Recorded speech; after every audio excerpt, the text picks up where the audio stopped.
Welcome back sa aking channel, and today I'm gonna be sharing with you my blind buy perfume.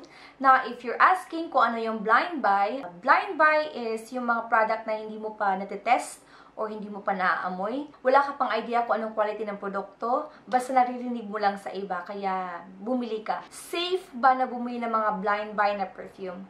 Well, para sa akin, safe naman kung sinesearch niyo kung anong gusto niyong perfume na gusto niyong bilhin. Tulad sa akin, sinesearch ko sa YouTube, nanonood ako ng mga perfume collection kasi mahilig talaga ako sa mga pabango.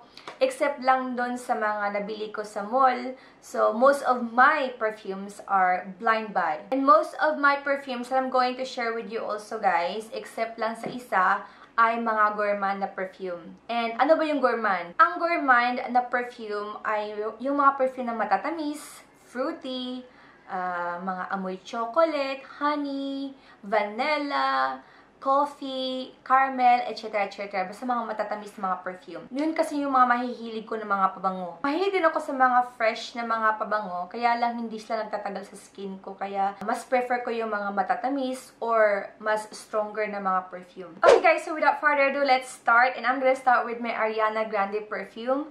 But wait, dito kasi sa Pinas, kahit na celebrity perfume, mahal. Kasi siguro meron tax na or imported siya galing abroad. Hindi katulad pag doon ka sa abroad, bumili ka ng mga celebrity perfumes, mas mura. So dito, mas mahal. So the first one that I invested last year is the Ariana Grande Ari. So ito yung box niya. Ayan sa kabila. So this one is 3.4 fluid ounce or 100 ml. So, ito yung bottle niya, guys. Very elegant. Naalala ko yung mga chandelier na mga ganito yung shape. Tapos, yung lid niya is, rose gold. Tapos, may pum-pum siya.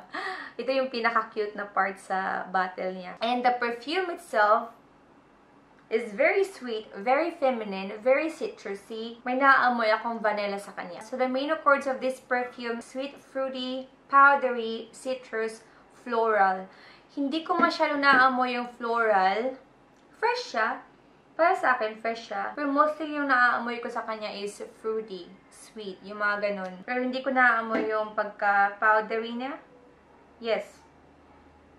Hindi ko masyado naamoy. And this one, kung itatanong niyo sa akin kung anong edad na pwedeng gumamit ito, actually, this is also good for 30s. Although, mga Muslim gumagamit itong mga ganitong amoy is mga teenager kasi ang sweet niya. Pero ako kasi wala akong pakialam kung hindi na ako teenager. Basta kung gusto ko yung perfume, bibilhin ko talaga. Ito, ang tamis niya. Okay, the next one is the Elizabeth Arden. Binili ko din to last year. And I think once ko lang din to nagamit. Mga fresh lang ang peg nito, guys. So, ito lang ata yung hindi gourmand dito. So, this one also is very nice. I really like this one. Kaso nga lang, hindi nagtatagal yung mga fresh na mga perfume sa akin. Hindi naman siya masyadong nawawala. Hindi naman siya agad-agad na nawawala. Pero, hindi talaga siya nag-last kumpara sa mga ibang perfumes ko na matatamis or yung matatapang. I highly recommend this for those who are looking for yung mga tipong parang bagong ligo all the time. Fresh lang yung peg. Teka. Nakalimutan ko kasi yung scent niya. So, amoyin natin siya. Yes, guys. This one is very fresh. May pagka-spicy siya. And floral. Hindi ko naamoy yung powdery side niya. Basta yung naamoy ko lang sa kanya is very citrusy, fresh. Tapos yung green tea. Okay, so ito yung nababasa ko sa Fragrantica. Yung main accords ng Elizabeth Arden Green Tea. Green, citrus, aromatic. Oo nga, aromatic siya. Fresh, spicy, ozonic, tapos fresh. This one is for all ages, guys. Para sa akin lang, teenager or matatanda, pwedeng gumamit ito kasi very friendly yung amoy niya. The next one that I'm going to show you, guys, is the Justine Bieber Someday. So, ito yung box niya. Tapos, andito si Justine. Now, this is the bottle. Look at that gorgeous bottle, guys. It's very pretty. Pag nakikita ko siya, naalala ko yung Valentine's Day kasi yung hugis ng takip niya is heart. Tapos, parang pinatong-patong siya para maging rose. Tapos, may siya dito, may charm siya dito na heart shape. Tapos, may key. Tapos, matamis yung amoy niya. So, pang Valentine's Day talaga siya. So, ito naman, very citrusy. Tapos, naamoy ko sa kanya yung vanilla. Fresh din. Actually, naalala ko yung mga Juicy Couture ko na mga perfumes. I have 2 Juicy Couture. Kaamoy niya talaga si Juicy Couture. Na ipapakita ko sa inyo mamaya. Si Juicy Couture Noir. Ang sarap ng amoy niya. Ito, paborito to ni Arian. Kapag sinusuot ko to, tinatanong niya ako kung anong perfume na ginagamit ko. So, if you can afford the Juicy Couture, I recommend this one. This is a lot cheaper than the Juicy Couture. Pero, dito sa atin, medyo may kamahalan na. Pero mas mura to kumpara sa Juicy Couture. Na ang sabi dito, the main chords of the Justin Bieber Someday, fruity, sweet, vanilla, fresh, and floral. Hindi ko masyadong naamoy yung floral. Mostly, fruits, and vanilla. Yun lang yung naaamoy ko talaga sa ilong ko. Now, this one, definitely madami mga younger girls na magkakagusto nito kasi sa amoy niya. Very youthful yung amoy niya. Kaya madami magkakagusto nito ng mga teenager, yung mga ganun. Pero may napapansin ako sa kanya, kapag sinusuot ko siya, maya-maya hindi ko na siya maaamoy sa sarili ko, pero naaamoy ako ng ibang tao. Weird, no? Hindi ko siya masyadong naaamoy sa sarili ko. Minsan sinisimot ko yung sarili ko, pero naaamoy ako ni Arian. The next perfume is from the house of Juicy Couture, and this is the Juicy Couture Noir. I also like the Gold Couture, pero wala pa akong budget na bumili noon. And this one, I got it from fragrancex.com. It's an international website na nagbibenta ng mga discounted na mga authentic na mga perfumes. And this one, I searched it there and naka-discount siya, guys. Kaya grab ko agad yung opportunity na mabili ko siya kasi wala siya dito. Wala akong makita nito sa mall. Meron lang nung Gold Couture pero mahal pa. Naka-sale siya. From 5,000, ano na lang siya, 3,900. Pero, dun sa fragrancex.com, yung Gold Couture nila is nasa 3,800. So, hindi ko pa siya afford. Sana bumaba pa siya konti.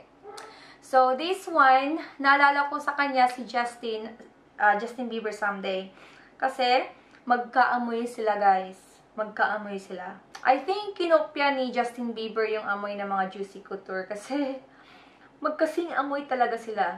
Naamoy ko sa kanya yung vanilla, katulad ni Justin Bieber, fruity. Pero yung wala lang siguro kay Justin Bieber is, naamoy ko dito yung caramel. So ito naman si Juicy Couture Noir. Ang main chords niya are fruity, white floral, woody, caramel, and vanilla. Hindi ko naamoy si woody. May woody. Ano ba yung amoy woody? Para sa akin parang amoy kahoy, di ba?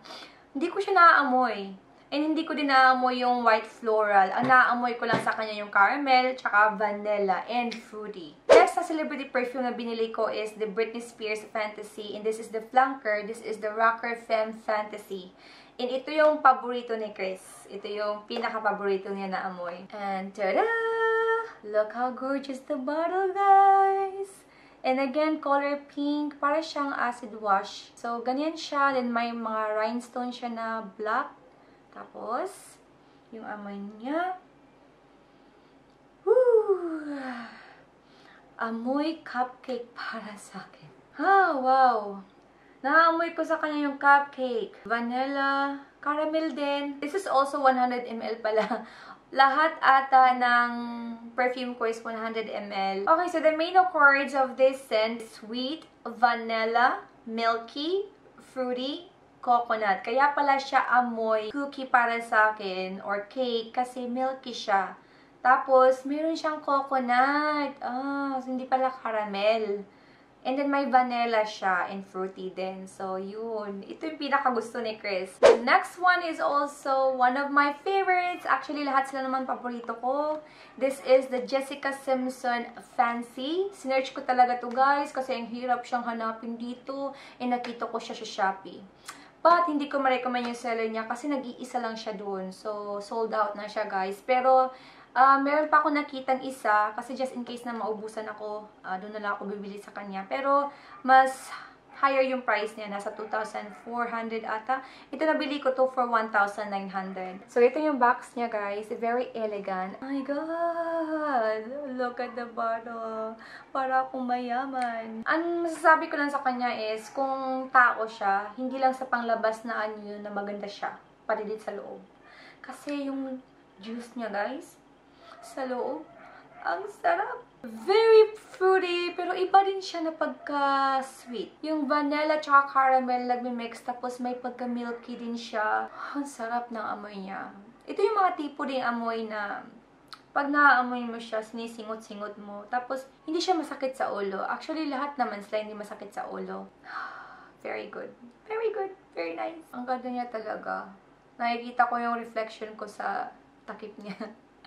Para siyang, yung fortune teller na na may, anong tawag nun? Bulang kristal. Para siyang bulang kristal. Nakikita ko yung sarili ko. Bulang kristal. Sabihin mo sa akin kung ano ang aking future. Ang sabi dito, the main accords of this scent, sweet, fruity, caramel, vanilla, and powdery.